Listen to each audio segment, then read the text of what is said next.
wassalatu wassalamu ala Rasulillah wa ala alihi wa sahbihi wa man wala. Amma ba'du, ayyuhal ahibbah, al-ikhwan al-kiram, fi hadhihi al-lailah kama ta'lamun satakunu al-muhadarah syekhina asy-syekh Dr. Akram Ridwan Fathillah Al-Makki. Walhamdulillah wa qad hadara fi hadhihi al-majmu'ah wa insyaallah ba'da qalil satabda al-muhadarah. Baik, ikhwas sekalian, pada kesempatan malam ini seperti yang sudah antum ketahui akan diadakan yakni muhadarah diunwan dengan judul Hakikatul Ihsan wa anna li husuli mahabbatillah la budda bil ihsan minha bil ihsan, bahwa di antara cara untuk meraih kecintaan Allah Subhanahu wa taala adalah dengan berbuat ihsan. Dan insyaallah pada kesempatan malam ini yang akan menyampaikan adalah Fadilatul Syekh Dr. Akram Ridwan Fathullah Al-Makki, dan alhamdulillah beliau telah membersamai kita. Oleh karenanya sebentar lagi akan kita mulai, dan harapannya semua menyimak, hadir, dan memperhatikan, dan insyaallah setelah muhadarah akan ada tanya jawab. Kita sapa dulu kepada Syekhana. Hayakumullah ya Syekh. Kaifa halukum? Barakallahu fikum wa nafa'a bikum dauman. Wa fikum barakallah, masyaallah. Ya Syekh Akram, insyaallah al-muhadarah yakni tabda min al-an hatta as-sa'a at-tasi'ah wa ba'da at-tasi'ah satakunu ijabah al-as'ilah, yakni nu'ti lil ikhwa al-mushtarikin fursatan lil as'ilah. Fa idza nas'alullah taysir. Nas'alullah taysir. Amin amin. Nah, mungkin tabda ya Syekh, yumkin yakni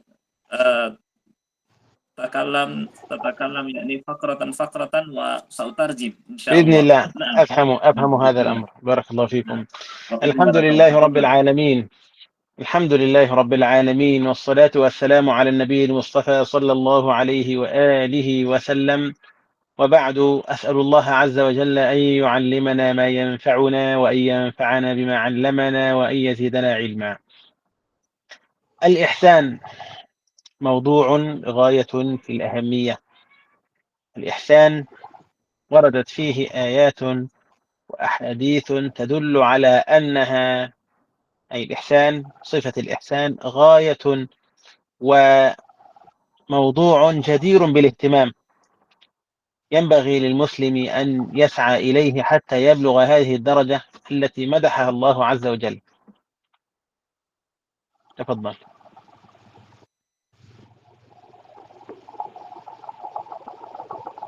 الصوت غير واضح، لا أسمعه.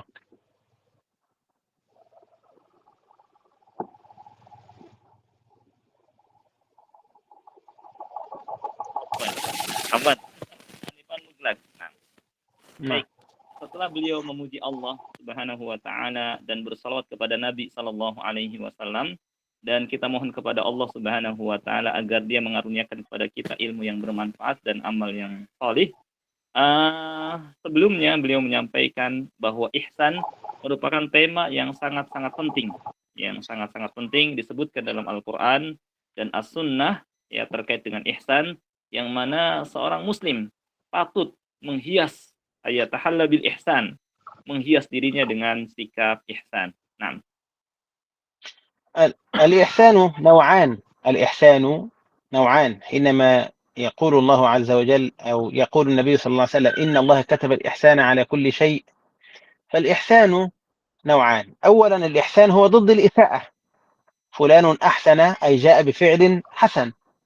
فما معنى الإحسان في الآيات وفي الأحاديث؟ الإحسان يأتي بأحد معنيين. الأول الإحسان في عبادة الخالق، الثاني الإحسان للغير، الإحسان في حقوق الخلق. الأول الإحسان في عبادة الخالق، وهو الذي أجاب عنه النبي صلى الله عليه وسلم حينما سئل ما الإحسان؟ قال أن تعبد الله كأنك تراه فإن لم تكن تراه فهو يراك أو فإنه يراك. وهذا معناه القيام بإتقان العبادة كأن الله يراك، القيام بحقوق الله عز وجل كأنه يراك. وكلمة كأنه يراك حينما يكون هناك مراقبة من الله تعالى أو يعني شعور بأن الله يراك فإنك ستتقن العمل جدا. فإن لم تكن تراه فإنه يراك، إن لم تكن تراه فإنه يراك. وهذا دلالة على أن العمل في مقام الإحسان العمل فيه هو غاية الإتقان، ليس مجرد عمل بل الوصول إلى درجة الإتقان وكأنك ترى الله سبحانه وتعالى. فإن لم تستحضر أنك ترى الله فإن الله يراك. وأما الإحسان في حقوق الخلق فهو أن تبذل جميع المنافع من أي نوع كان للإنسان أو للحيوان للغير عموما.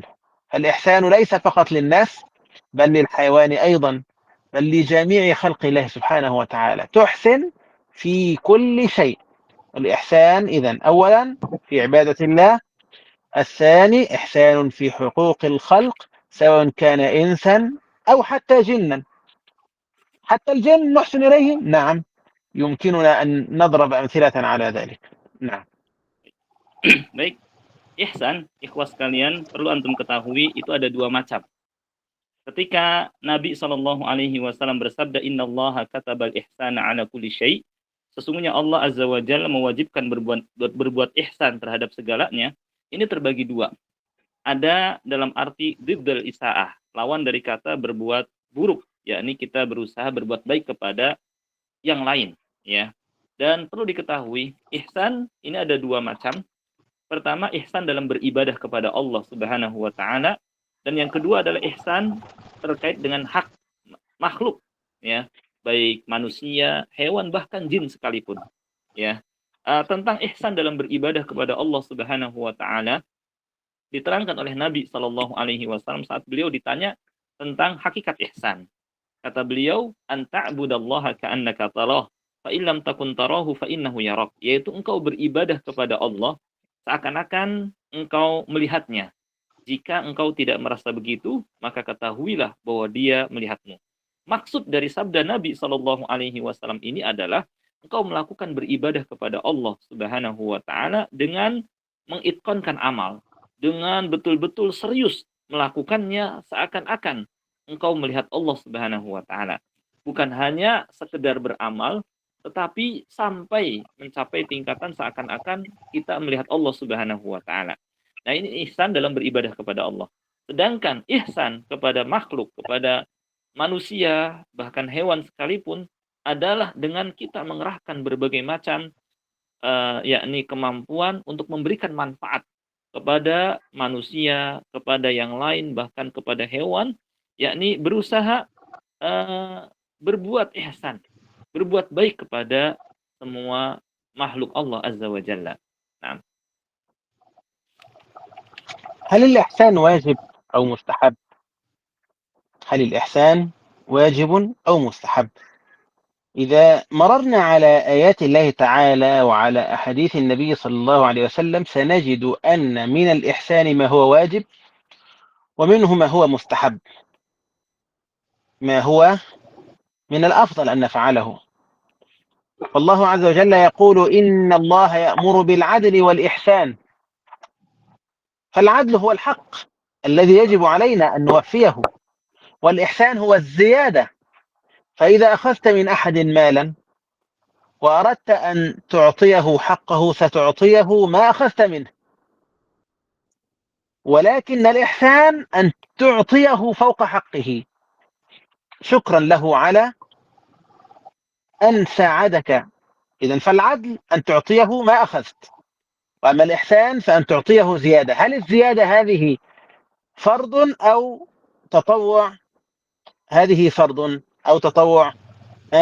إنما هي فضل، تطوع، وهو الأفضل طبعا، لكنه ليس فرضا علينا.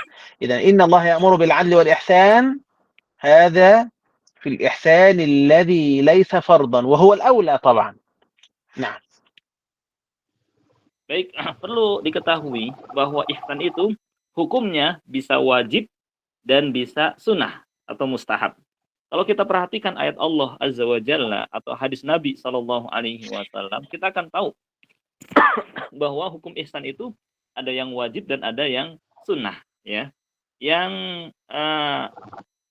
di antaranya contohnya adalah firman Allah Subhanahu wa taala, "Innallaha ya'muru bil adli wal ihsan." Sesungguhnya Allah memerintahkan berlaku adil dan berbuat ihsan. Kita tahu adil wajib dengan memberikan hak kepada yang memiliki hak, ya. Dan ihsan, apa yang dimaksud ihsan di sini yakni ziyadah wa fadl, yakni melakukan sikap lebih, ya. Yakni memberikan kepadanya di atas haknya. Dan tentu kalau seperti ini karena ini lebih melebihi haknya kita berikan, maka hukumnya sunnah atau lebih utama atau aula.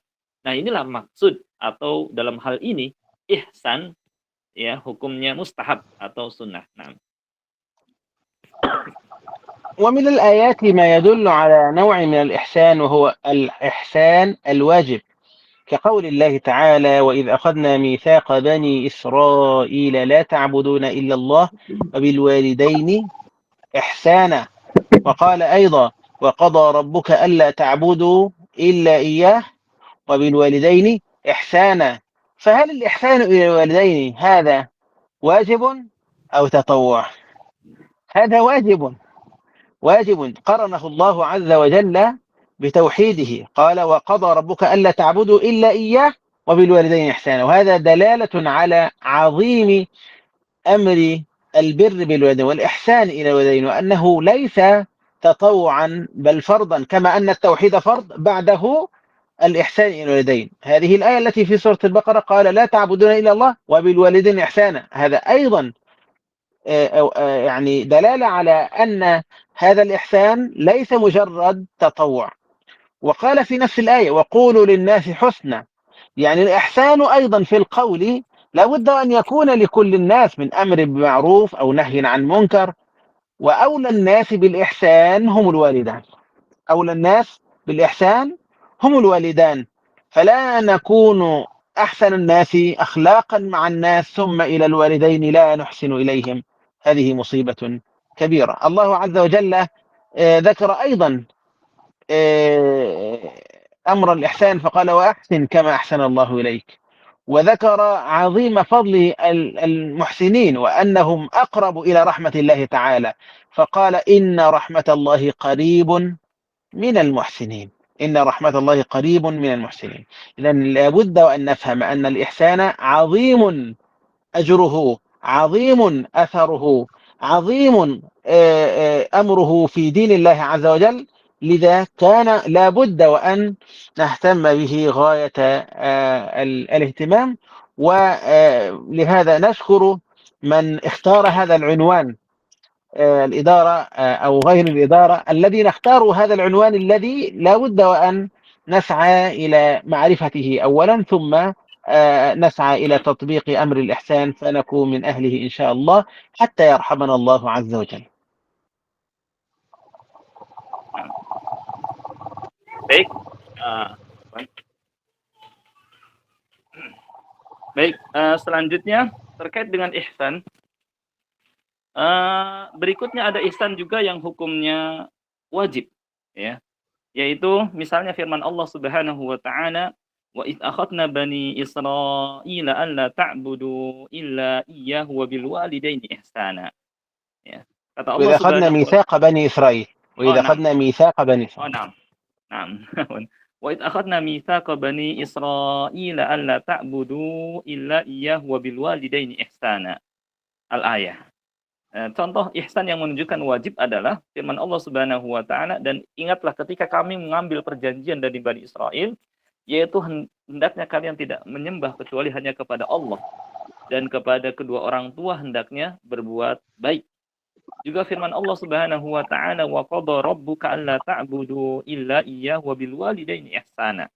Dan Rabbmu mewajibkan bahwa kalian tidak boleh beribadah kecuali hanya kepadanya, dan berbuat baiklah kepada kedua orang tua.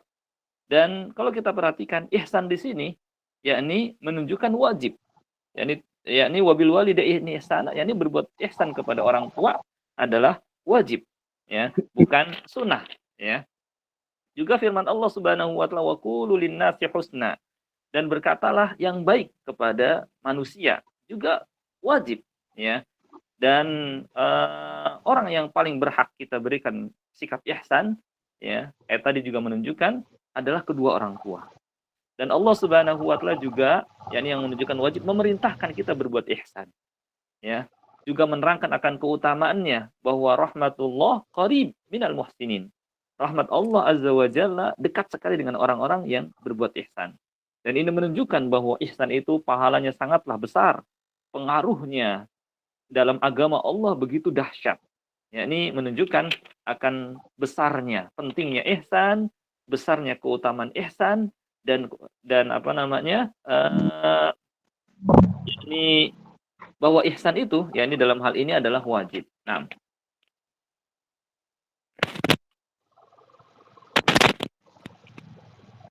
اللهم علمنا ما ينفعنا وانفعنا بما علمتنا وزدنا علما. تعالوا إلى بعض النماذج من سنة النبي صلى الله عليه وسلم في ذكر الإحسان. نحن ذكرنا بعض ما في كلام الله تعالى وغيرها موجود، يعني مما هو موجود في القرآن: إن الله يحب المحسنين، إن الله لمع المحسنين. وهذه فضيلة عظيمة أيضا، فالمحسن له خصوصية عند رب العالمين.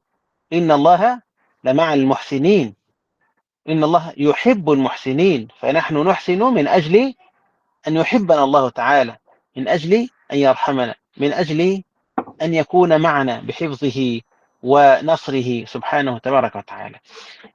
الأمر أو الترغيب في الإحسان في السنة النبوية ما جاء في عدة أحاديث، مثل قول النبي صلى الله عليه وسلم: إن الله كتب الإحسان على كل شيء. على كل شيء، يعني لا بد، كتب بمعنى فرض، كتب، مثل كتب عليكم الصيام كما كتب على الذين من قبلكم، فكتب أو كتب بمعنى فرض. كتب الإحسان على كل شيء، أي شيء، نعم، أي شيء نفعله، أي شيء نفعله ينبغي أن نحرص على إتقانه، على الإحسان فيه. وذكر النبي صلى الله عليه وسلم بعض الأمثلة فقال: فإذا قتلتم فأحسنوا القتلة، وإذا ذبحتم فأحسنوا الذبحة، وليحد أحدكم شفرته وليرح ذبيحته. هذا بعض الأمثلة، يعني حتى القتل نحسن في القتل، حتى الذبح نحسن في الذبح، ولا نؤذي هذه البهيمة التي أباحها الله عز وجل لنا. إذن هل الأمر بالإحسان كله فرض؟ ليس كله فرض، ليختلف حسب النصوص. ينظر أهل العلم في الشيء الذي أمر المسلم بالإحسان فيه، فمنه ما يكون فرضا ومنه ما يكون واجبا، منه ما يكون فرضا ومنه ما يكون واجبا. نعم. baik. Semoga Allah Subhanahu wa taala mengaruniakan kepada kita ilmu yang bermanfaat bagi kita. Ikhwah sekalian, coba kita lihat hadis-hadis Nabi Shallallahu alaihi wasallam, ya, terkait dengan ihsan. Kalau dalam Al-Qur'an banyak, di antaranya firman Allah, "Innallaha yuhibbul muhsinin." Sesungguhnya Allah menyukai orang-orang yang berbuat ihsan. Kemudian juga ayat ini menunjukkan bahwa orang yang berbuat ihsan memiliki khususiyah, kelebihan, keistimewaan di sisi Allah Azza wa Jalla. Dan kita berbuat ihsan karena ya keutamaan tadi, Allah akan mencintai kita.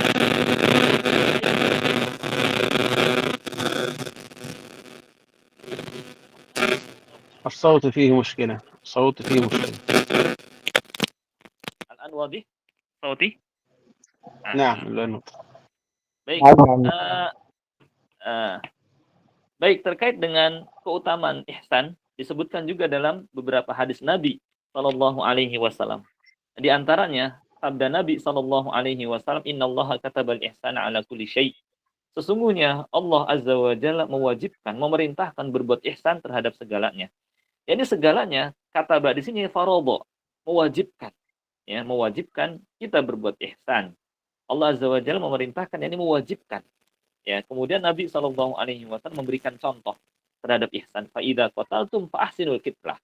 Apabila kalian membunuh, maka berbuat ihsanlah dalam membunuh. Wa idza dabahtum fa ahsinudz dzibhah. Dan apabila kalian menyembelih, maka berbuat ihsanlah dalam menyembelih.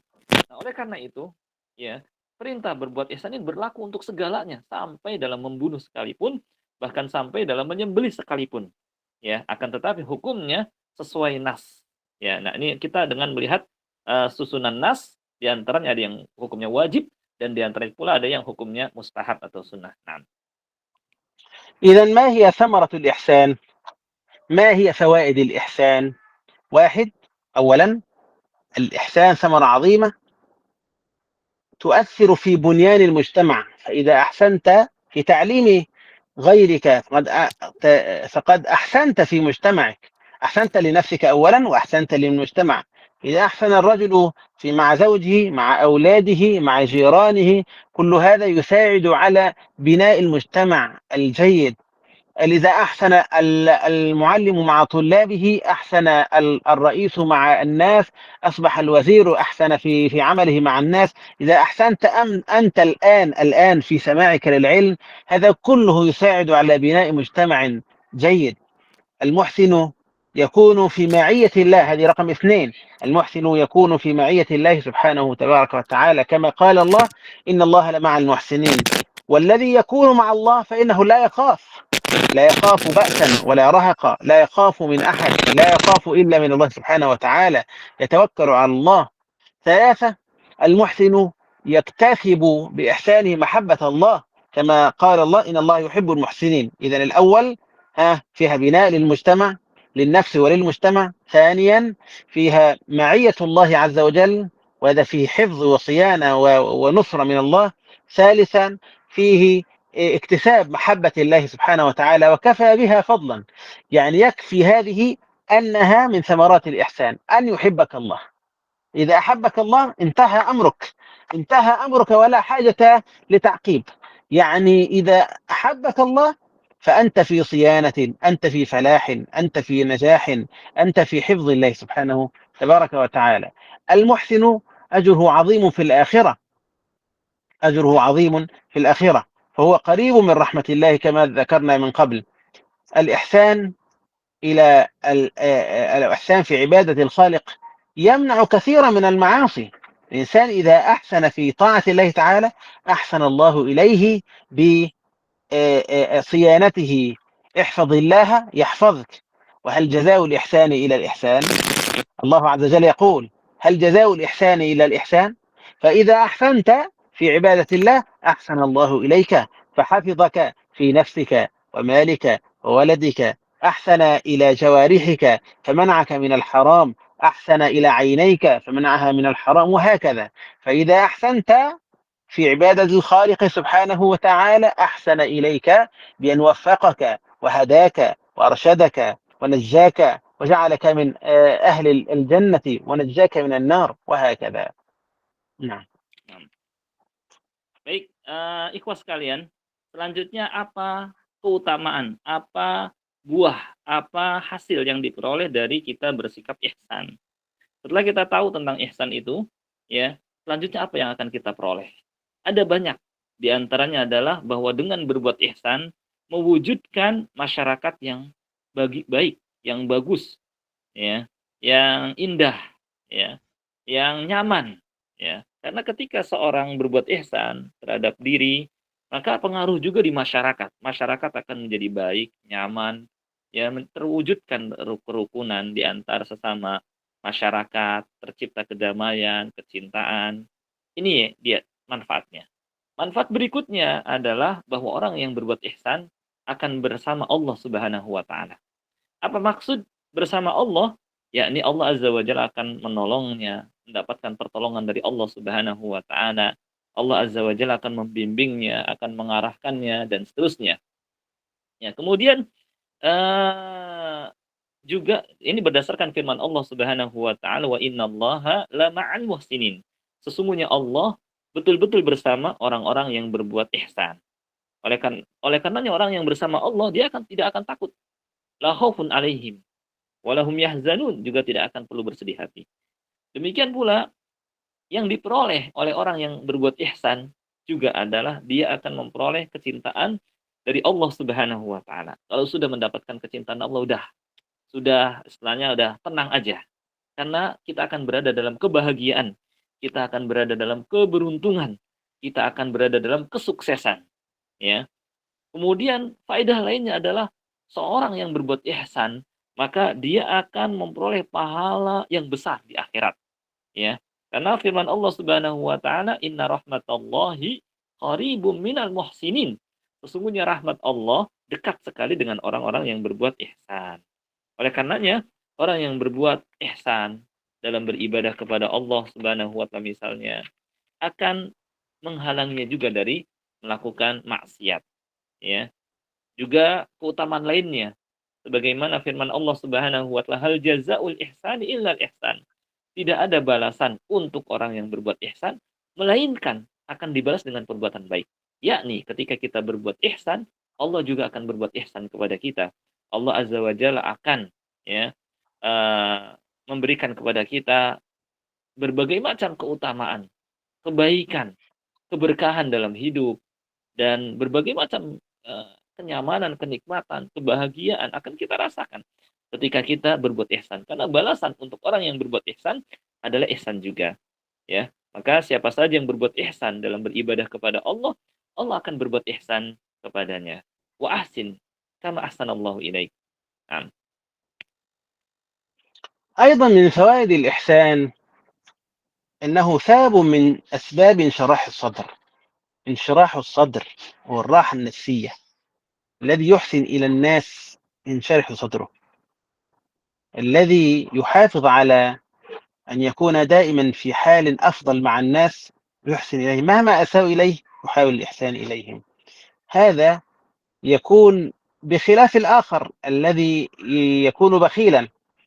الكريم المحسن أكثر الناس انفساحا في الصدر، راحة نفسية، وأطيب الناس نفسا. وأما البخيل الذي ليس فيه إحسان فهو أضيق الناس صدرا، ضيق القلب، لا يستريح نفسيا، دائما يحتاج، دائما يشعر بالحاجة، يشعر بالفقر، يشعر بالعوز وهو الاحتياج الدائم، فيه نكد في العيش، فيه هم وغم. فالإحسان إلى الناس سبب من أسباب انشراح الصدر. والله عز وجل قد ذكر عن نبيه أنه أحسن الناس خلقا، هو الذي رباه صلى الله عليه وآله وسلم، وإنك لعلى خلق عظيم. والإحسان في الأخلاق هذا من أعظم الإحسان، أن تحسن في الصدق، أن تحسن في الأمانة، تحسن حسن الخلق، اسمه حسن الخلق. فالخلق إذا أحسنت فيه فهو حسن الخلق، وهذا سبب من أسباب القرب من النبي صلى الله عليه وسلم، والقرب منه قرب من الله سبحانه تبارك وتعالى، وفيه الراحة النفسية في الدنيا والآخرة. baik, di antara faedah dari berbuat ihsan juga adalah bahwa dengan ihsan kita akan memperoleh lapang dada. Dada yang lapang, kenyamanan, ya, kenikmatan dalam hidup, yakni kebahagiaan. Beda dengan orang yang bakhil. Orang yang bakhil dadanya sempit, selalu merasakan kekurangan, selalu merasakan kegundahan. Beda dengan orang yang berbuat ihsan. Dadanya lapang, ya, rasa nyaman dalam hidup, ya. Ihsan juga yakni dalam akhlak, bahkan ini termasuk akhlak yang paling agung adalah ihsan yang Nabi SAW miliki, yang sampai-sampai Allah Azza wa Jalla memuji nabinya sallallahu alaihi wasallam, wa innaka la'ala khuluqin 'adzim, dan sesungguhnya engkau berada di atas akhlak yang agung. Nabi SAW orang yang sangat ihsan terhadap keluarganya, terhadap manusia. Di samping orang yang berbuat ihsan juga Allah Azza wa Jalla. Nah,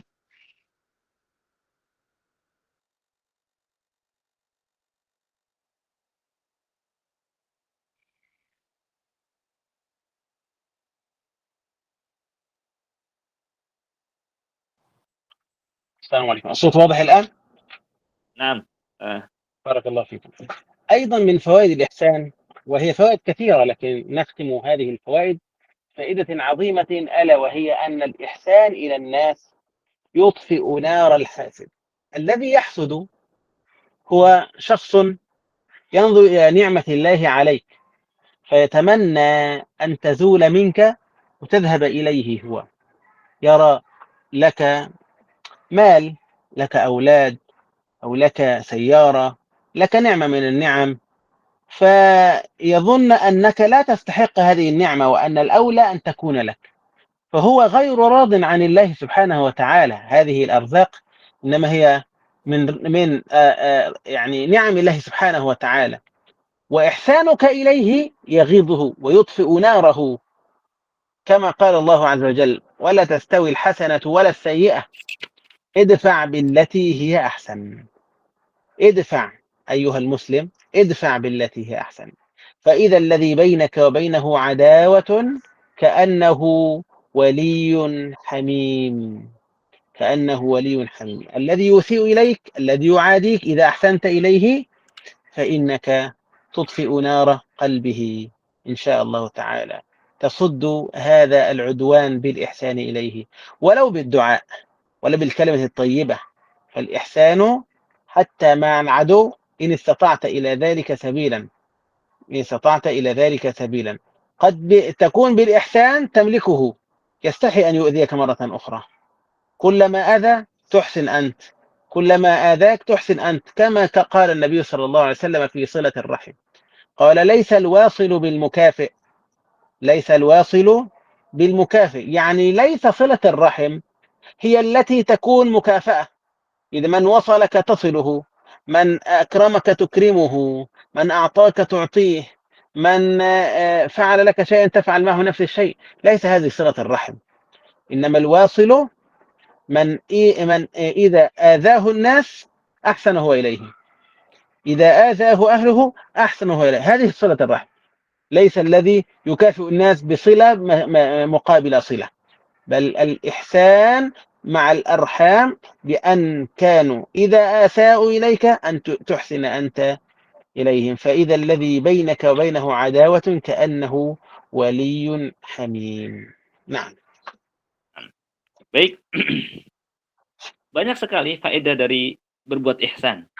Di antara faedahnya juga adalah bahwa dengan berbuat ihsan dapat memadamkan api hasad, api kedengkian. Orang yang dengki, yang sebelumnya ketika melihat orang lain mendapatkan nikmat, dia ingin nikmat itu hilang daripadanya dan berpindah kepadanya. Ketika dilihatnya seseorang punya mobil baru, kemudian dia juga ingin kalau mobil itu dimilikinya dan hilang mobil itu daripadanya. Tapi ketika seseorang berbuat ihsan kepadanya, ya, maka yang tadinya dia hasad akan hilang, ya. Sebagaimana firman Allah Subhanahu wa taala, "Wala tastawil hasanatu walas sayyi'ah, idfa' billati hiya ahsan, fa idzal ladzi bainaka wa bainahu adawah ka'annahu waliyyun hamim." Tidak sama kebaikan dan keburukan, lawanlah keburukan dengan perbuatan baik. Maka boleh jadi yang sebelumnya antara engkau dengan dia ada permusuhan bisa berubah menjadi teman akrab, ya. Dengan apa? Karena berbuat ihsan. Oleh karenanya, dengan ihsan maka permusuhan yang tadinya akan muncul jadi hilang.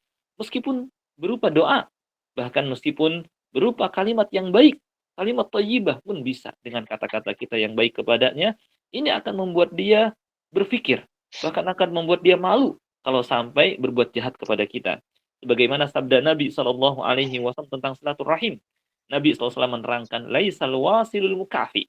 Orang yang menyambung tali silaturahim pada hakikatnya bukanlah orang yang membalas perbuatan baik saudaranya, kerabatnya. Tetapi orang yang menyambung tali silaturahim adalah orang yang dia berbuat jahat kepada engkau, mengganggumu, tapi engkau membalasnya dengan kebaikan. Inilah hakikat orang yang menyambung tali silaturahim. Nah. كما سبق أن قلنا أن الإحسان منه ما يكون في عبادة الله ومنه ما يكون إلى عباد الله، كذلك كل واحد منه ما يكون واجبا ومستحبا.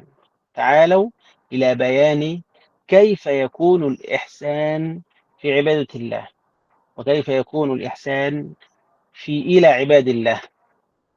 الإحسان في عبادة الله يعني الإحسان في الإتيان بالواجبات الظاهرة والباطنة، واجبات كإحسان النية، كالإخلاص، هذا واجب، إخلاص واجب، النية واجبة وهي في القلب، والإحسان في الوضوء، الإحسان في الصلاة، في القيام، في الركوع، في السجود، وهكذا الإحسان في الإتيان بالواجبات، في الإتيان بالواجبات ظاهرة وباطنة. ظاهرة يعني تظهر على الجوارح، وباطنة يعني في القلب تأتي بها بواجباتها.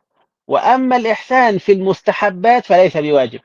إذا الإحسان في الواجبات، في الأركان، في الواجبات هذا واجب، والإحسان في المستحبات ليس بواجب. والإحسان أيضا إحسان في ترك المحرمات، الانتهاء عنها، البعد عنها، تركها ظاهرا وباطنا. كيف ذلك؟ قال الله تعالى: وذروا ظاهر الإثم وباطنه. يعني أن الإنسان يترك الكذب حتى بقلبه، ليس الكذب بلسانه فقط، بل بقلبه لا يحب الكذب. يترك النظر الحرام ليس فقط بعينه، بل يكره النظر الحرام بقلبه. هناك من يترك النظر الحرام بعينه لكن قلبه يشتهي أن ينظر للحرام، فهذا الأفضل أن يتركه حتى من قلبه. هذا القدر من الإحسان فيه واجب. وأيضا الإحسان في الصبر على المقدورات، الصبر على قضاء الله تعالى. الإحسان كان يأتي بالصبر على هذا بدون، يعني إذا قضى الله عز وجل شيئا فلا يجزع ولا يقول لماذا يا رب، ويعترض على الله سبحانه وتعالى ويدخل في خطر عظيم، بل يحسن فيحمد الله على ما قضى وقدر سبحانه تبارك وتعالى، بل يحمد الله على هذه المقدورات، يعني على ما قدر الله عز وجل. فإذا ابتلي بفقد ولده فيحمد الله عز وجل، إذا ابتلي بفقد عضو من أعضائه يحمد الله عز وجل. قد يرضى ولا يقول الحمد لله، لكنه إذا حمد الله وأكثر في ذلك واستبشر بهذا القضاء الذي قضاه الله عز وجل فرضي بذلك ورجى ودعا أن يأجره الله عز وجل على هذا الصبر وعلى هذا الرضا عن الله سبحانه وتعالى، فإنه يكون من المحسنين في ذلك. Baik, ikhwah sekalian, terkait dengan ihsan, sebagaimana tadi diterangkan bahwa ihsan itu ada yang terkait dalam beribadah kepada Allah, ada juga yang terkait dengan hak manusia. Ya, berbuat ihsan terkait dengan hak manusia dan makhluk-makhluk Allah yang lain. Dan bahwa hukumnya ada yang wajib dan ada pula yang sunnah.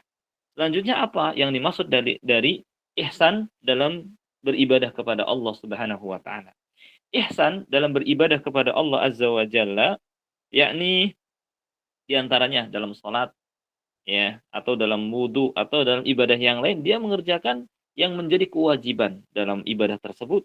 Dia kerjakan rukun-rukun ya dalam sholat, termasuk diantaranya niat dan sebagainya. Yakni dia tidak meninggalkan kewajiban yang ada dalam sholat. Sholat itu kan ada yang wajib, ada yang sunnah, dia kerjakan yang wajib daripadanya. Yang wudhu juga ada yang wajib, dia kerjakan daripadanya.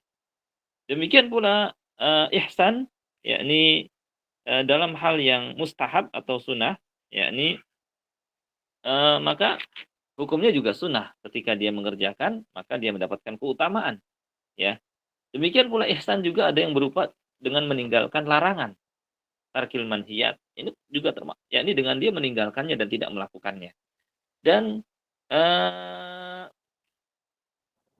termasuk ihsan juga adalah sabar terhadap takdir Allah Azza wa Jalla. Yakni dia tidak keluh kesah, dia tidak marah-marah, dia tidak mengatakan, ya Allah, kenapa engkau memberikan kepada saya cobaan ini? Bahkan dia berbuat ihsan, bahkan dia memuji Allah Azza wa Jalla terhadap takdir tersebut. Misalnya ketika diuji dengan kehilangan anaknya, dia bahkan sampai bisa memuji Allah Subhanahu wa taala.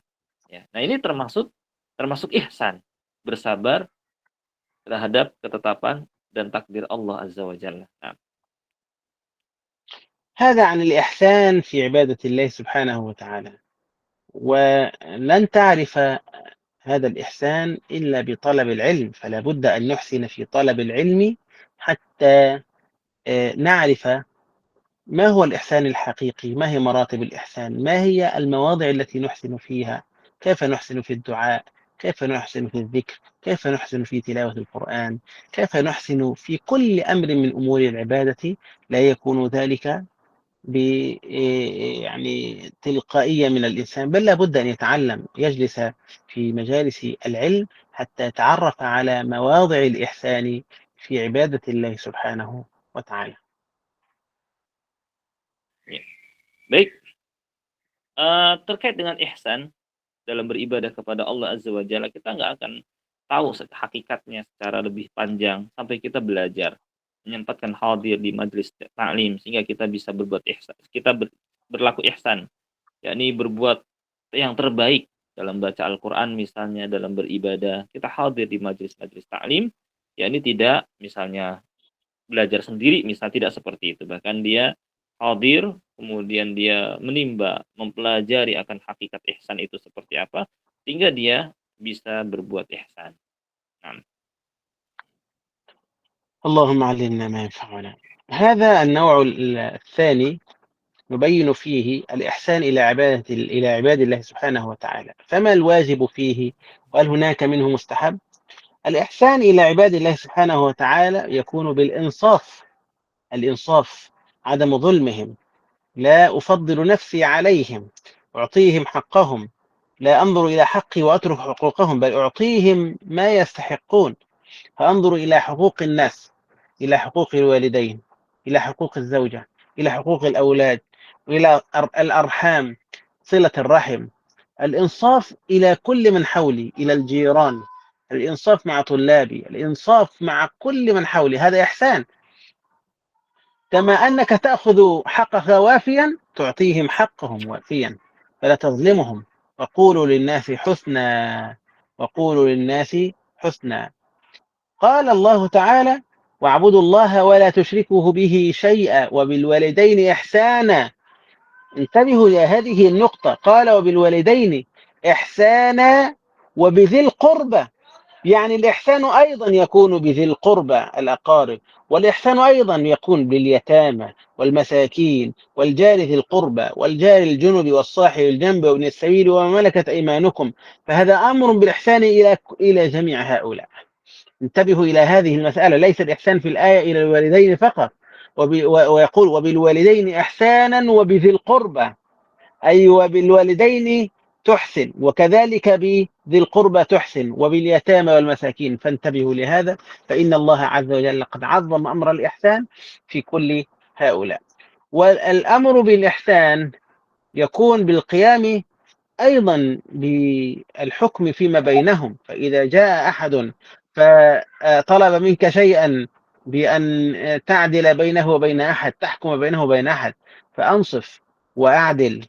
وأما القدر المستحب في هذا الإحسان فيكون بأن تعطيه فوق حقه بما ينفعه، سواء كان بنفع بدني، يعني بشيء تفعله ببدنك أو بمالك أو بعلمك أو توجيه أو أي مصلحة في الدين أو في الدنيا، في أي معروف، في تبسمك في وجهه، هذا من الإحسان. مجرد تبسمك في وجه أخيك هذا إحسان إليه، مجرد أن تقول له كلمة طيبة هذا إحسان إليه، مجرد أن تطمئنه، أي تزوره وتطمئنه تقول لا بأس، طهور إن شاء الله، إن شاء الله تصبح أفضل، أن ترفع من معنوياته، أن تساعده نفسيا، أن تساعده بالقرب منه ورقيته وغير ذلك من أمور الإحسان.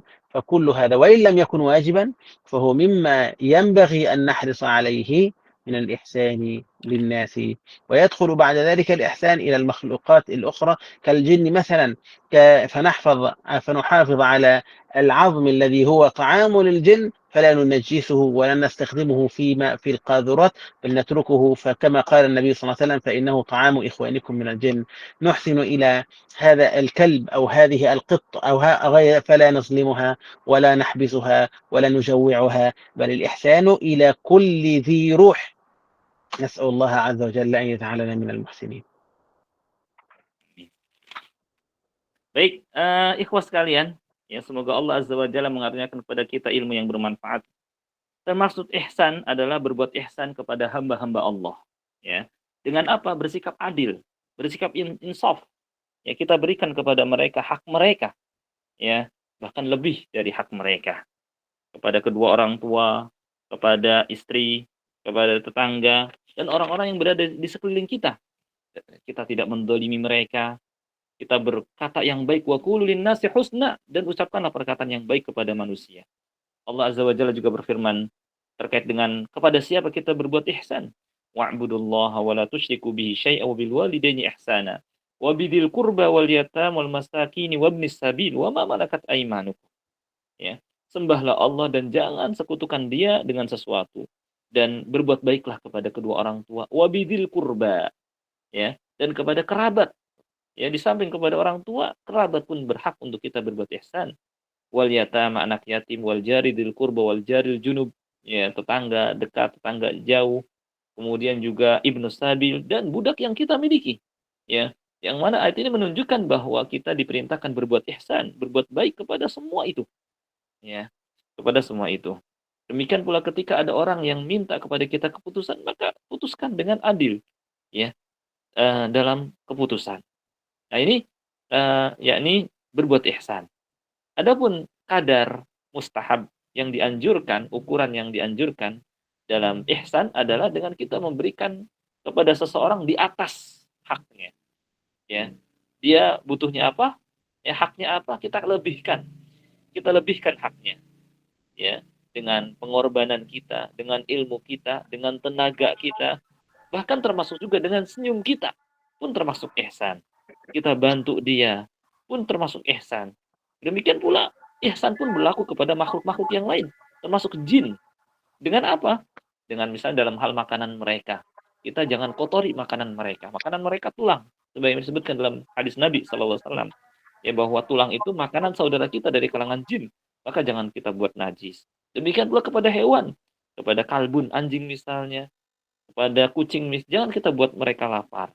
Dan sebagainya. Nah, نعم، إذا تكلمنا عن صور الإحسان أريد أن أعرف من المشاركين ما هي صور الإحسان؟ أين تظهر الإحسان؟ يظهر في أي شيء؟ نريد مشاركة يا شباب.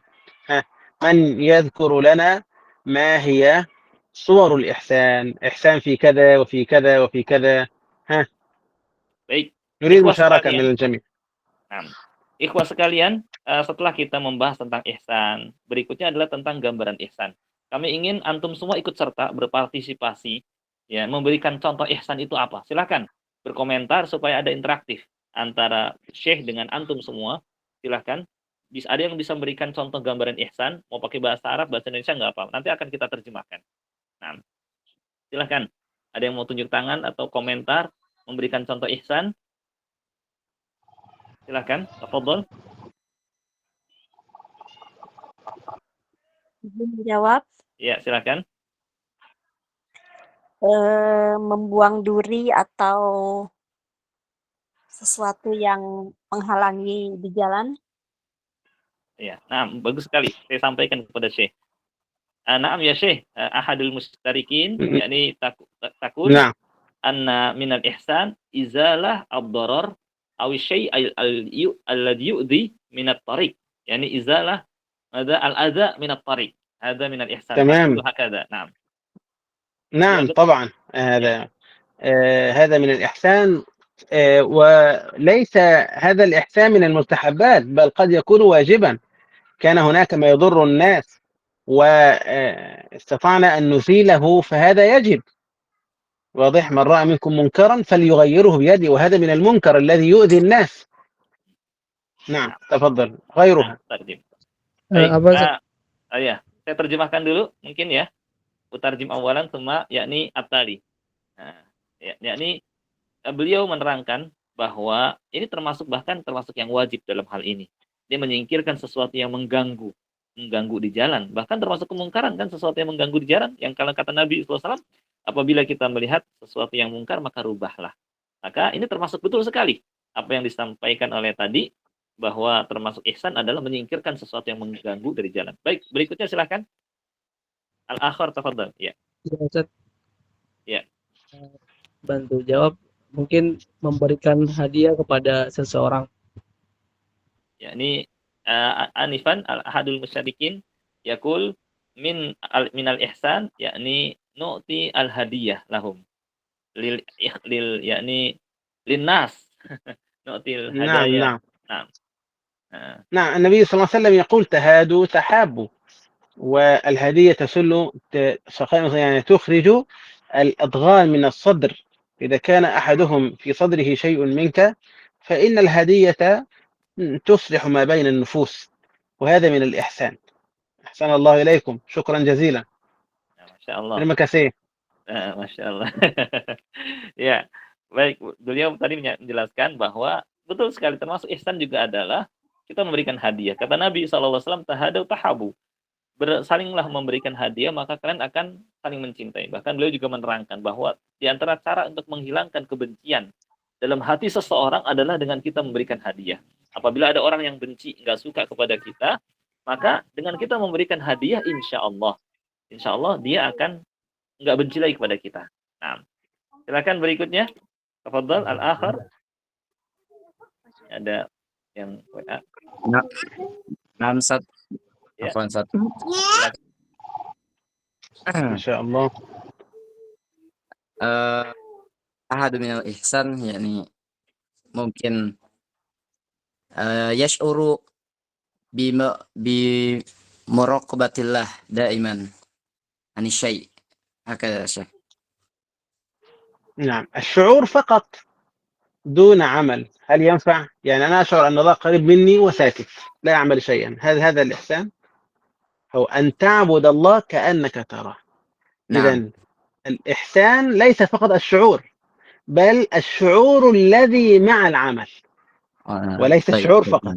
شعور ونائم ولا يفعل شيئا، كسلان عن الطاعة، هذا ليس الإحسان. الإحسان أن يجمع بين المراقبة والعمل، كما قال النبي صلى الله عليه وسلم أن تعبد الله، هذا عمل، أن تعبد الله كأنك ترى، فإن لم تكن ترى يعني حال كونك ترى الله كحال كونك كأنك ترى الله، يعني مراقبة الله.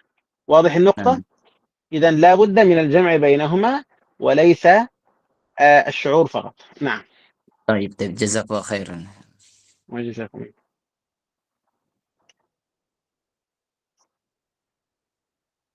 أين ذهب الشيخ مروان؟ نعم. أنا ما زلت أنفا. ما شاء الله. نعم ما زلت. كأنك اختفيت عن الأنظار. لا الآن أنفا nasitu an aftah. Nah. Baik, tadi beliau menerangkan terkait dengan ihsan. Intinya adalah bahwa ihsan itu bukan hanya sekedar perasaan merasa diawasi Allah, tapi butuh amalan. Nggak mungkin kita merasa ihsan tapi kitanya tidur, malas, bahkan harus ada ibadah. Kata Nabi SAW, anta budallah ka'annaka tarah. Jadi di samping kita merasakan pengawasan dari Allah, kita pun beribadah, beramal. Nah, ya mungkin anak akro risalah, yakni tujad risalah di di Google Meet. Jadi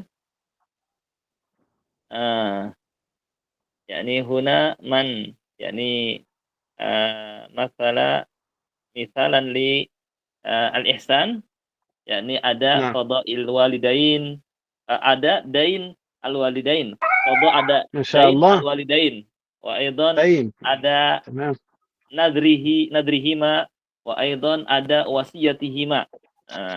Jadi ada yang berikan ihsan. نعم أحسنتم. هذا الكلام من الإحسان. هذا الجواب من الإحسان. Jadi termasuk ihsan juga melunasi hutang orang tua, menunaikan nazarnya, menjalankan wasiatnya. Termasuk ihsan juga adam tahmilil hayawan fawqa taqatihi. Minal ihsan. نعم. Kaman yaqul. Hakada. نعم. النبي صلى الله عليه وسلم حذر من الإساءة إلى الحيوان أو تعذيب الحيوان وإرهاقه،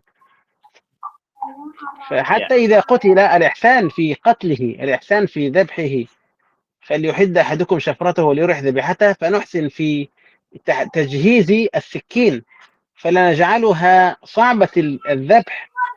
ولا يذكر بعض أهل العلم أن من الإحسان ألا تجعل هذه السكين لا تشحذها يعني لا تجعلها يعني تجهيزها للذبح أمام عينه، هذا كأنك تعذبه. والنبي صلى الله عليه وسلم يقول في كل كبد رطبة أجر، يعني حتى الحيوان حينما تحسن إليه فكذلك لك أجر في الإحسان إليه، في رحمته الرحم به. إذا انكسر عضو من الحيوان تساعد على جبره، إذا كان معلقا أو محبوسا تخرجه، إذا كان في محشورا في مكان أو محبوسا في مكان تفرج عنه.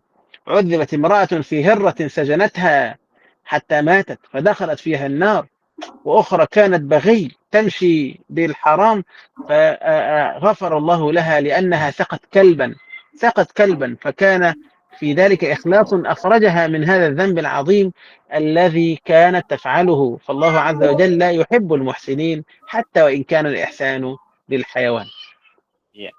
Nah, ya, jadi ihsan terhadap hewan misalnya tadi tidak membebankannya dengan beban melebihi kapasitas kemampuan memikulnya. Ya, termasuk juga bahkan termasuk ihsan juga adalah dalam menyembelihnya dengan kita mengasah pisau dan tidak mengasahnya di depan hewan tersebut. Juga tidak ya termasuk menyeretnya juga ya. Termasuk juga ketika suatu hewan misalnya dikurung, ya, kita berbuat ihsannya adalah dengan kita melepasnya misalnya. Bahkan disebutkan dalam hadis ada seorang wanita yang diazab itu karena dia mengurung kucing, ya, tidak dikasih makan, tidak dikasih minum sehingga sampai mati. Akhirnya dia disiksa di neraka karena sebab ini. Nah, itu. Tafadhal al-akhar. Silakan yang lain. Hifzul amanah, Syekh. Bisa saya, Ustaz? Hifzul amanah. Silakan. Ada yang menjaga amanah. نعم. حفظ الأمانات هذا من الإحسان الواجب، من الإحسان الواجب وليس مستحبا، بل هذا واجب. نعم. Jadi menjaga amanah itu termasuk ihsan yang wajib jika diamanahi. Baik, ada yang angkat tangan, silakan. Afwan Ustadz, kalau misalnya tidak bermaksiat ketika sedang sendirian, Tidak bermaksiat. Iya, sama misalnya kalau ya itu dulu kayaknya Ustadz, tidak bermaksiat ketika sedang sendirian. Yani huna yani man masala misalan lil ihsan annaha masalan syakhs la ya'sillah fi khalwatihi, yani indama la yujad ahadun indahu la ya'sillah. الإحسان إلى النفس هذا إحسان إلى نفسك، فلا تسيء إلى نفسك بأن تقع في الحرام فيما بينك وبين الله.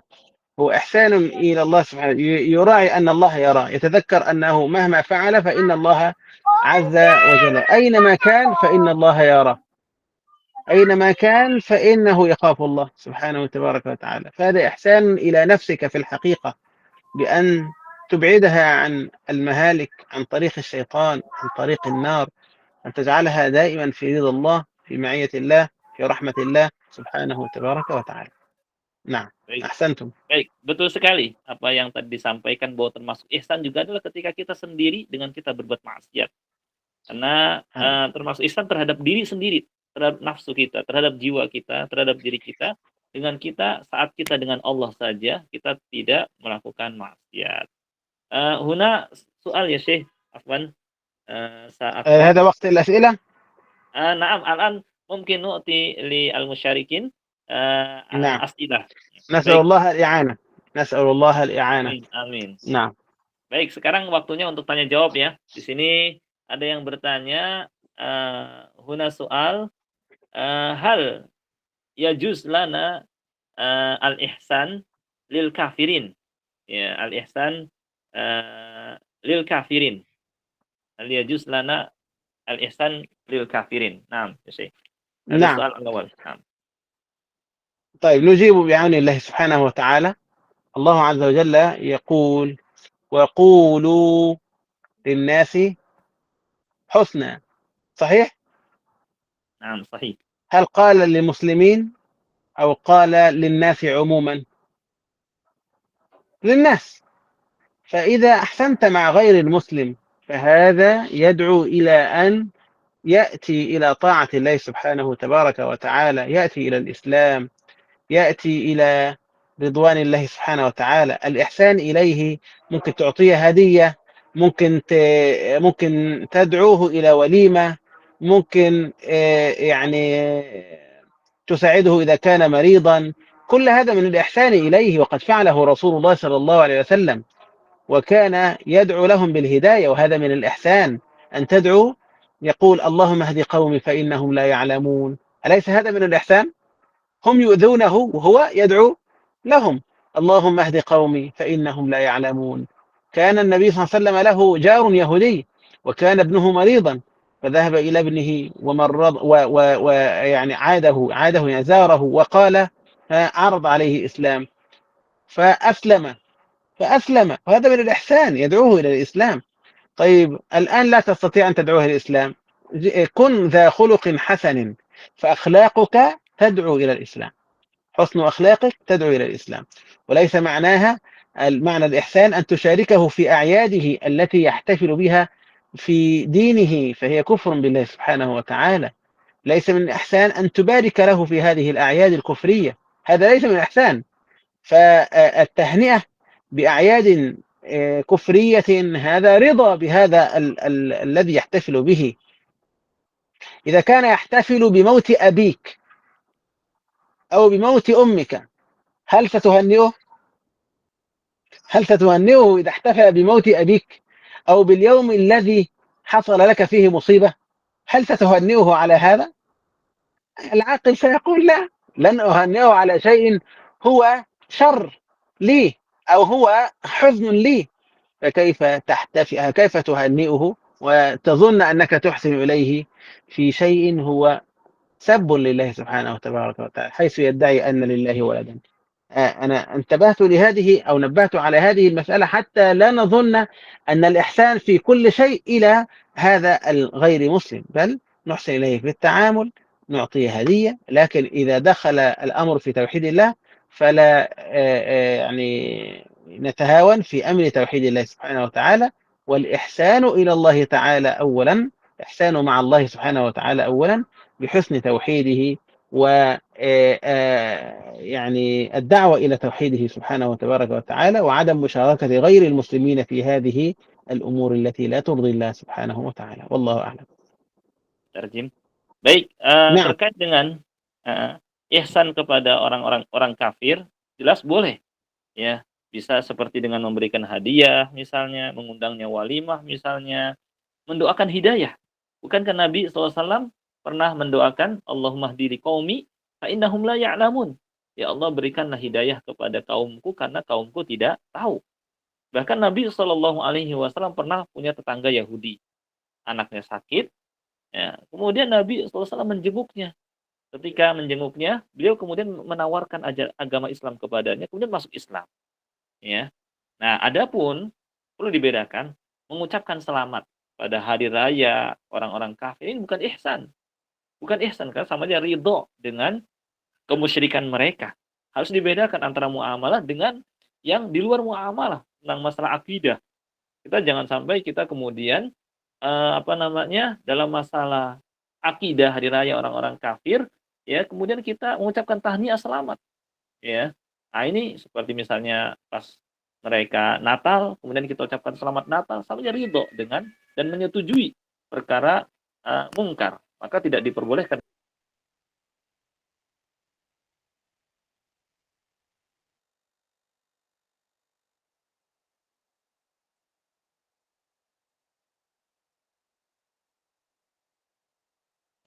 Afwan, tiba-tiba keluar sendiri. Silakan kalau ada yang mau tadi tanya langsung, pakai bahasa Arab atau bahasa Indonesia sebelum saya bacakan pesan berikutnya. نعم. Tafadhal, ghairuhu. سلكان يا جماعة. هل التلطف في القول والمجاملة في المعاملة من الإحسان؟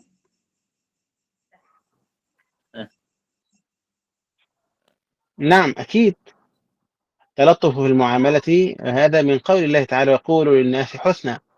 تلطف في المعاملة هذا دليل على حسن الخلق، وهو من الإحسان أيضا، وهو من الأشياء التي أمر الله عز وجل بها. نعم، لكن لا بد من العدل أيضا. قد يتلطف الإنسان في شيء في غير محله، فقد تتلطف المرأة مع رجل تقول أدعوه إلى الله وتتلطف بطريقة ليست بجيدة، أو يتلطف الرجل مع امرأة لا تحل له ويقول أنا أتلطف معها يعني من باب الإحسان. لا، لابد مع الإحسان أن نحسن في حفظ القلوب أيضا، أن نحسن في حفظ القلوب، فلا نتلطف بطريقة تضر القلوب. أرجو أن يكون واضحا. نعم، نجمع بين الإحسان في الخلق والحفاظ على القلوب أيضا بين المسلمين. بعض الناس يريد أن يحسن فيحسن مع النساء، ثم إذا جاء عند امرأته لا يحسن إليها، يذهب إلى البيت إذا لم يجد طعاما أساء إليها، وقد تكون مريضة وقد تكون معذورة، قد تكون أي شيء، فيسيء إليها. وإذا ما قابل امرأة أو تكلم مع امرأة عبر الهاتف أو غير ذلك تلطف غاية التلطف، وهذا ليس من الإحسان. إذن التلطف ليس دائما هو الإحسان، بل لابد أن يكون في محله، والله تعالى أعلم. Baik, terkait dengan ihsan, tadi barusan saya tiba-tiba keluar sendiri nih. Ya, Pan. Jadi intinya tidak selamanya, maksudnya memang kita diperintahkan berkata lembut, tetapi harus pada tempatnya. Ya, harus pada tempatnya. Enggak semuanya istilahnya kita lembut-lembutkan, apalagi kalau misalnya wanita misalnya, ya. Nah, ini harus pada tempatnya kita berkata berkata yang lembut. Nah, tafadhol ghairuhu, ini Afwan di sini Ustadz, ya, silakan.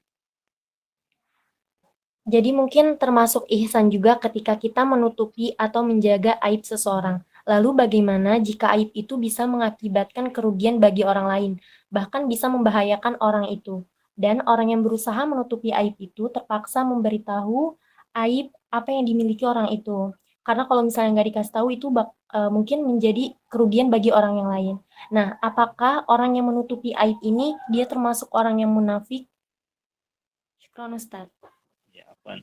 Asailah takul, yakni hal minal ihsan an nastura uyub ba'din nas, masalan idza ladaihi aib au ladai ar-rajul masalan aib, ya, annahu yadlimu ahadan. Idza nastur aibahu la nukhbir an-nas fa yadlimu al-akharin. Hal يعني كيف ماذا نفعل في هذه القضية؟ هل نستر عيبه من الإحسان أو نكشف عيبه لئلا الناس لا يظلمون بسببه، بسبب حاله أنه يظلم الناس ويخدع ويفعل كذا وكذا مثلا. نعم. الحمد لله رب العالمين، والصلاة والسلام على رسول الله صلى الله عليه وسلم. الآن عندنا نصوص شرعية تؤكد الستر، ومن ستر مسلما ستره الله يوم القيامة. من ستر مسلما ستره الله يوم القيامة. فالأصل إذا رأينا أحدا يفعل منكرا أن نستر عليه، وأن نحاول نصيحته فيما بيننا وبينه. الأصل الستر، وأما النصيحة فتكون بيننا وبينه. فإذا ما كان هناك إنسان يفعل المنكر ويضر الناس، فهل نفضل أو هل نقدم مصلحته هذا الشخص على مصلحة الناس، أو مصلحة الناس هي الأولى؟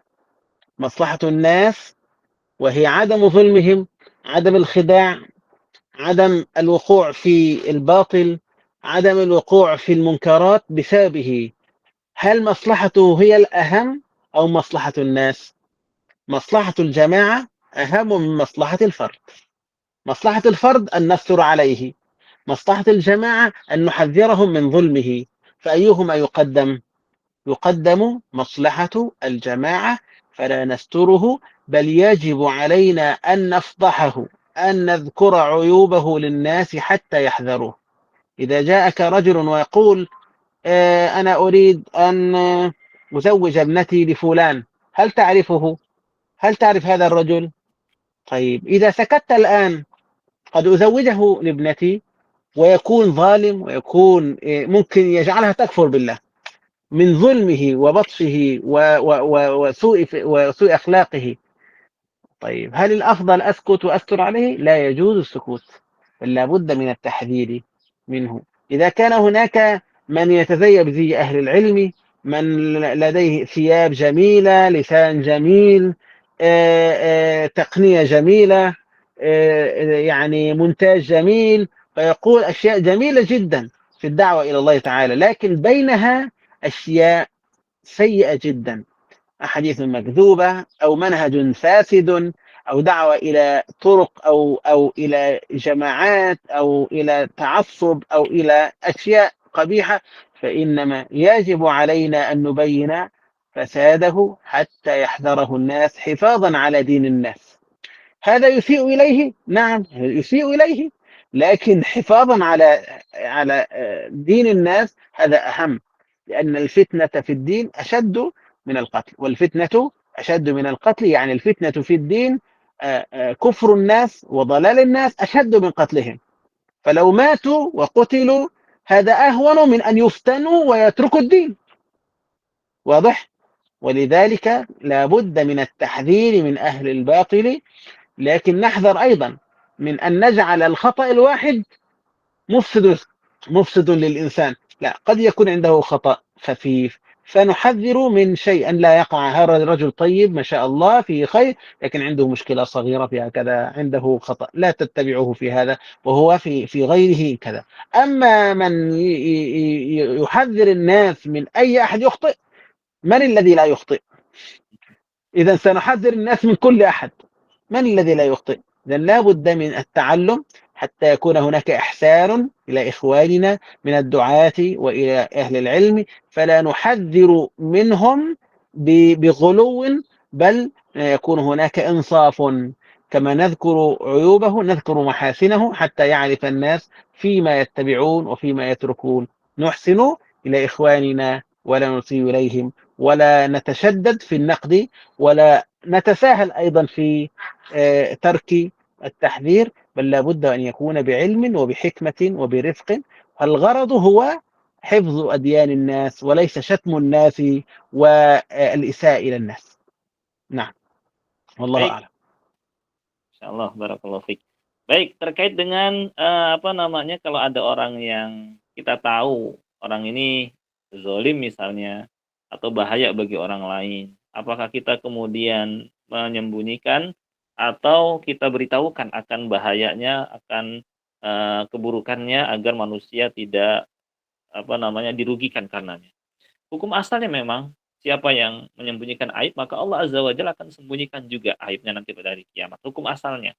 Dan kalau kita lihat seorang melakukan kesalahan maka kita cukup nasihati antara kita dengan dia saja tanpa perlu membuka aibnya di tengah manusia. Akan tetapi apabila seseorang yang kita tahu dia ini merugikan orang lain, ya, lalu apakah kita biarkan orang lain sehingga dirugikan atau kita untungkan dia?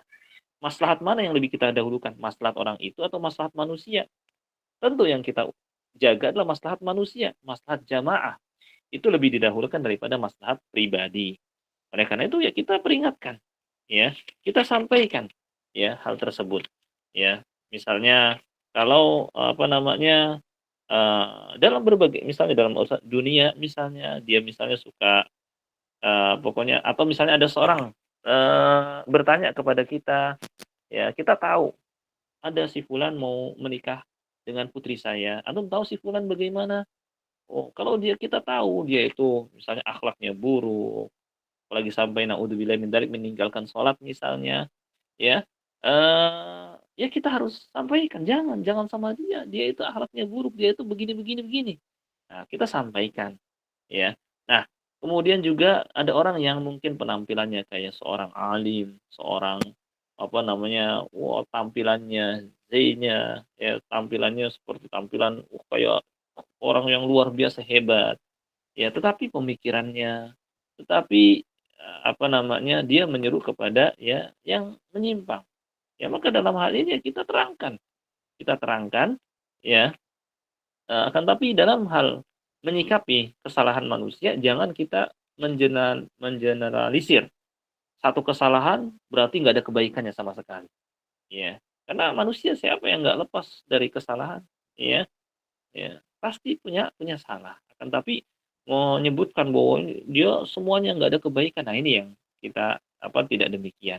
Kita tidak berlebihan dalam mentahdzir, demikian pula kita juga tidak menggampangkan dalam istilahnya bermudah-mudahan dalam arti adalah nggak apa-apa, kasihan gini gitu. Tapi karena kita ingin menjaga agama manusia, agama yakni agama Islam dan pengamalan mereka terhadap agama, kita ingin jaga agar mereka tetap di atas agama Allah Azza wa Jalla. Ya, jadi kita seimbang dan tidak berlebihan. Nah, mungkin tadi barusan ada yang nanya panjang lebar, cuma ini hilang di saya karena saya tiba-tiba tadi keluar sendiri masuk lagi. Mungkin Goiruhu masih ada waktu berapa menit ke depan, kalau ada yang mau tanya silahkan.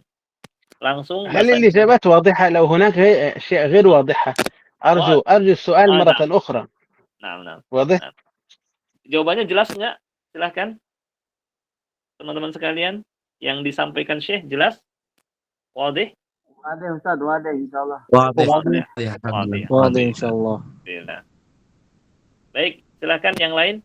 Kalau ada yang mau tanya. Goiruhu? Naam, Ustaz. Naam, Syekh. Silakan.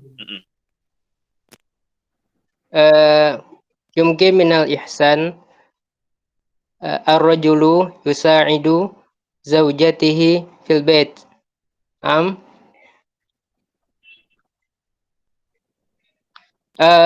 As-soal kaifa al-mar'atu tusa'idu zawjaha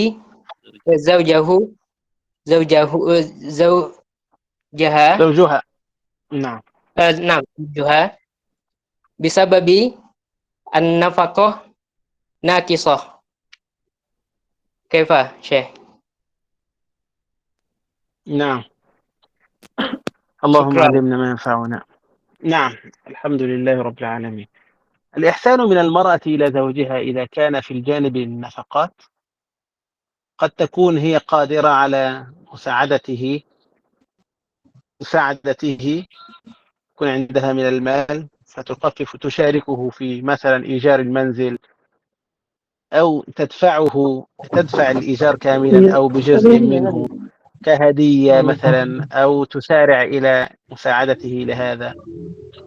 وقد يكون المساعدة بأن تخفف عنه الطلبات، فلا تطلب أشياء كثيرة، بل تساعده على يعني ترضي قلبه بأن تقول أي شيء تأتي به أنا راضية عنه، تشعره بالرضا عن أي شيء يأتي به وإن كان قليلا.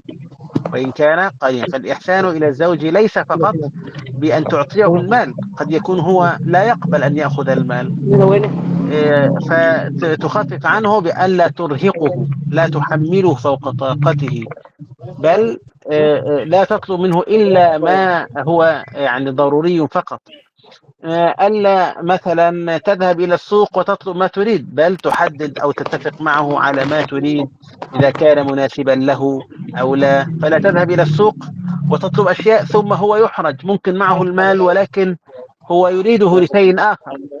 فمن الإحسان أيضا في النفقات ألا تحرجه فتجعله أمام الكاشير أو أمام دفع الفلوس يحرج فيدفع بدون اختيار، هذا ليس من الإحسان أيضا. إنما من الإحسان أن تتفق معه ما هي حدود طلباتي، ما هو المقدار المتاح الذي يمكنني أن أشتري به، ما هي الطلبات التي ينبغي أن أشتريها فقط، وهكذا. عموما لا بد قبل أن نذهب إلى السوق أن نعرف ما هي الطلبات، لأننا إذا ذهبنا إلى السوق نريد كذا وكذا وكذا وكذا سنكتشف أن هناك أشياء ليست مهمة. الإنسان يحاول أن يتفق مع زوجه في الأشياء التي يحتاجنا قبل السوق، قبل الذهاب إلى السوق، يحدد ما هي الميزانية، ما هي الأموال المخصصة لهذا الأمر، حتى لا يحرجه. يعني أمس كان واحد يقول ذهبنا إلى شراء الذهب من أجل الزواج، فأحرج الرجل، زاد 15,000 بالمصري ليس بالإندونيسي، Indonesia. هذا كثير. طيب ماذا نفعل؟ أحرجه أمام الكاشير فيحرج فيكتب فيدفع مباشرة. لا، ليس هذا من الإحسان. الإحسان أن نخفف أو أن نعطي. واضح؟ إذا الإحسان من الزوجة إلى زوجها في النفقات يكون إما بالمشاركة أو التخفيف عنه بدفع شيء أو جزء ما بدون من، بدون يعني إساءة إليه، بل برفق، وأيضا بأن تخفف النفقات، أن تقول له إن شاء الله سنكتفي بهذا، أنا لا أحتاج إلى ثياب، عندي ثياب كفاية، لن نحتاج إلى ثياب جديدة، وهكذا وهكذا. الصور كثيرة، لكن هذه على سبيل المثال، والله أعلم.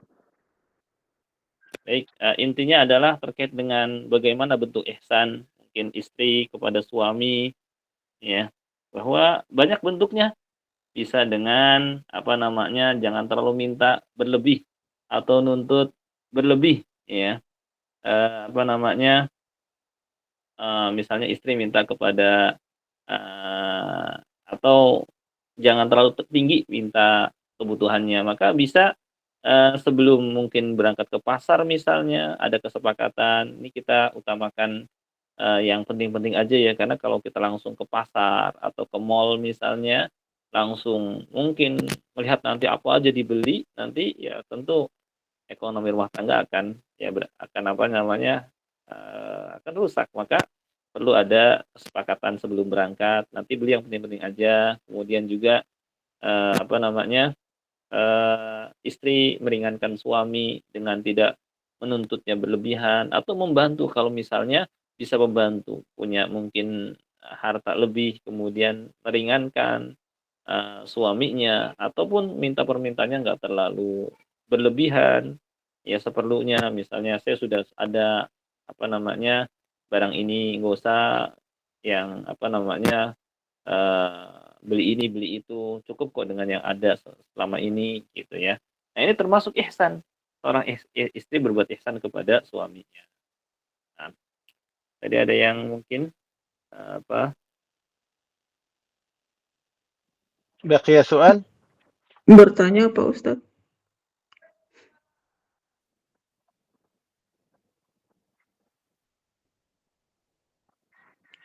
Tiba-tiba kadang-kadang keluar sendiri. Baik. Afwan, bisa bertanya? Ya silahkan, masih ada waktu. Iya. Bertanya tadi kan ihsan itu kita beribadah atau berbuat baik seakan-akan Allah melihat kita tuh Pak. Seakan-akan kita melihat Allah. Iya, misalkan kita melihat Allah. Maaf. Berarti kan itu termasuk amalan hati. Bagaimana Iya, jangan sampai kalau kita berbuat tadi ihsan kepada Allah, ihsan kepada makhluk tuh termasuk manusia. Jangan sampai nanti kalau kita ihsan terhadap manusia itu jatuhnya ria. Karena kan amalan hati tidak ada yang tahu. Jadi gimana itu Pak Ustadz menyikapinya supaya kita tidak terjerumus ihsan kepada sesama makhluk tapi tidak nyerempet ke ria. Oh, jadi maksudnya ketika kita berbuat ihsan, kita tadi tidak jatuh ke dalam Atau kayak riya. junub, ria atau mungkin merasa saya loh, pokoknya macam-macam gitulah Pak gitu Ustadz ya. gitu loh. Oh, ya. Bagaimana kiat-kiat atau cara-caranya? Ya, Oke, baik. terima kasih Pak Ustadz. Ya, Assalamualaikum. sama-sama. Waalaikumsalam warahmatullahi wabarakatuh. As-sa'ilah taqul, yakni idza masalan asy-syakhs yuridul ihsan, lakin huwa yakhaf ay yaqa'a fi ar-riya, lianna al-ihsan la siyama al-ihsan yakni yata'allaq bil qalb, yakni anifan, yakni li alla yaqa'a fi ar-riya kaifa at-tariq lil khalas au li alla yaqa'a fi riya indama yuhsin. Nah, indama arada نعم. ayat al ihsan. نعم، نسأل الله الإعانة. Amin. هناك أمر بالإخلاص وهناك أمر بالإحسان، صحيح؟ هناك أعمال هي تفعل في السر، فإذا جعلناها جهرا فهذه تؤدي إلى الرياء. صلاة الليل، صلاة الليل فيها إحسان إلى النفس، هي في الليل، لماذا تحدث الناس وتقول أنك قمت الليل، أنك بكيت طول الليل؟ هذا في السر بينك وبين الله، فينبغي أن تجعله في السر. أنت أعطيت أحدا من الناس، أحسنت إليه في السر، لماذا تقول للناس أنك أعطيت فلان؟ إذا لم تحسن. طيب هناك أناس موجودون في أمام الناس ويحتاجون إلى مساعدة، فبدأت لتشجع الناس على أن يعطوهم هم أيضا، فأنت أحسنت أمام الناس لتشجع الناس وتسأل الله الإخلاص. واضح؟ فإذا واضح. أردت الإحسان لا تحدث الناس بأعمالك الخفية، سل الله الإخلاص. والأما الأعمال التي تجهر بها كالصلاة، تقول أنا خاف من الرياء سأصلي في البيت، لا، تصلي في المسجد وتقول اللهم إني أسألك الإخلاص، اللهم إني أعوذ بك من الرياء، وتذهب للمسجد. تقول أنا خاف من الرياء، لن أحفظ أحدا القرآن لأنني أخاف من الرياء، لا، اذهب وحفظ القرآن وسل الله الإخلاص. لأن الشيطان قد يجعلك تجلس ولا تفعل شيئا خوفا من الرياء، لا، الأشياء التي هي في السر اجعلها في السر دوما، إذا جعلتها في الظاهر ستكون فيها رياء، والتي هي في الظاهر سل الله الإخلاص واستعذ بالله من الرياء وافعلها ولو أمام الناس. طيب يمكن فعلها بدون أن تكون أمام الناس، افعلها بدون أن تكون أمام الناس. طيب هي لابد أن تكون أمام الناس، مثل الصلاة، صلاة الفريضة، مثل المشاركة في شيء من أبواب الخير، صلاة جنازة، مثل تحفيظ القرآن، مثل دروس العلم. يعني مثلا لو قلت لي نريدك في محاضرة، فقلت لك أنا أخاف من الرياء، وآخر أنا أخاف من الرياء، وآخر قال لك أخاف من الرياء، طيب ومن يعلم الناس؟ واضح؟ إذا نذهب ونحاول الإحسان، ومن الإحسان أن تدعو الله عز وجل أن يجعلك من المخلصين، من الإحسان أن تدعو الله عز وجل أن يعافيك ويعيذك من الرياء، والله أعلم. Ya, baik. أرجو أن يكون الجواب واضحا. Nah, nah, jadi terkait dengan amalan yang kalau umpama kita khawatir riya, ya, intinya adalah kalau amalan yang tersembunyi seperti sholat malam atau amalan-amalan yang nggak kelihatan termasuk amalan hati, ya maka jangan kita tunjukkan kepada orang lain. Saya semalam habis sholat malam, saya semalam baca Quran sampai 1 juz. Saya semalam, jangan perlihatkan kepada manusia. Adapun amalan yang mohon kepada Allah diberikan keikhlasan. Salat amal yang butuh jama'i, ya, maka nggak jadi masalah. Bahkan ketika kita butuh sokongan dari orang lain, mengajak orang lain berbuat kebaikan, kemudian kita dorong manusia, maka nggak jadi masalah kita tunjukkan. Dengan maksud mendorong orang lain melakukannya sambil kita mohon kepada Allah Azza wa Jalla keikhlasan. Intinya adalah kalau amalan yang memang disembunyikan, sembunyikan. Tapi amalan yang butuh ditampakkan, maka ditampakkan. Dan kita mohon kepada Allah keikhlasan. Alhamdulillah. Naam ya Syekh, adunnu annal waqta yakni hana waktu yakni an-nihayah, yakni mungkin an tahtim al-muhadarah bil adiyah atau tahtim al-muhadarah bi yani kalimah wasiyah atau ماذا تريد؟ لا بأس يا نسأل شيخ. الله الخير، نسأل الله الخير. الوصية بأن نستمع إلى المحاضرة جيدا، أن نلخصها، أن نذاكرها حتى نطبق ما تعلمناه فيها، فنكون من أهل الإحسان، نفهم ما هو الإحسان، وأين يكون الإحسان، ما هي أنواع الإحسان أو أقسام الإحسان، وفي أي شيء يكون الإحسان، وما هو الإحسان الواجب والإحسان المستحب، وكيف نكون من المحسنين كيف نكون دائما مع المحسنين، وكيف نكون في معية الله سبحانه تبارك وتعالى، نحسن إلى أنفسنا وإلى غيرنا، نحسن فيما بيننا وبين الله، ونحسن فيما بيننا وبين الناس. ما قيمة المحاضرة بدون تطبيق؟ ما قيمة المحاضرة بدون عمل؟ ستكون حجة علينا إذا لم نطبق الإحسان. نسأل الله يجعلنا من أهل الإحسان. اللهم اجعلنا من أهل الإحسان في الدارين دنيا وآخرة. بارك الله فيكم. Amin. Barakallah.